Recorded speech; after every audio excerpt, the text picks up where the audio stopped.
لب لباب، welcome to my channel لب لباب۔ موضوع ہے صدقہ۔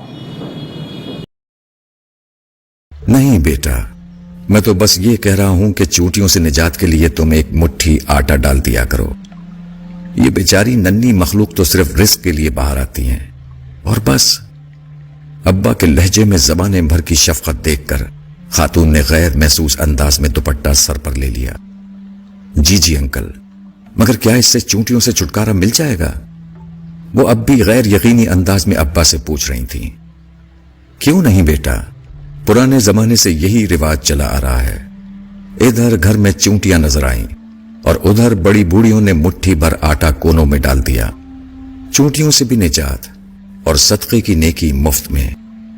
ابا ہنسنے لگے تو خاتون کے چہرے پر بھی مسکراہٹ آ گئی۔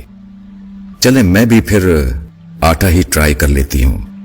وہ کچھ سوچتے ہوئے کوپیکس پاؤڈر وہیں کاؤنٹر پر رکھ کر واپسی کے لیے مڑ گئیں۔ ہمارے گھروں سے برکتیں اسی لیے اٹھ گئی ہیں۔ لوگ اللہ کی مخلوق کا خیال رکھنا بھول چکے ہیں۔ پہلے کسی گھر کے سامنے کتا بھی آ کر بیٹھ جاتا تھا تو گھر کی خواتین اس کے سامنے بھی کچھ نہ کچھ بچا کھچا سالن روٹی رکھ دیا کرتی تھی۔ مگر اب ایسا نہیں ہوتا، کیونکہ اب روٹیاں بھی گن کر پکائی جاتی ہیں۔ برکتیں کہاں سے آئیں گی پھر؟ اپیل، زیادہ سے زیادہ شیئر کیجیے۔ اسے آپ یوٹیوب چینل لب لباب پر دیکھ سکتے ہیں۔ اسے سبسکرائب کرنا نہ بھولیں۔ لنک یہ ہے۔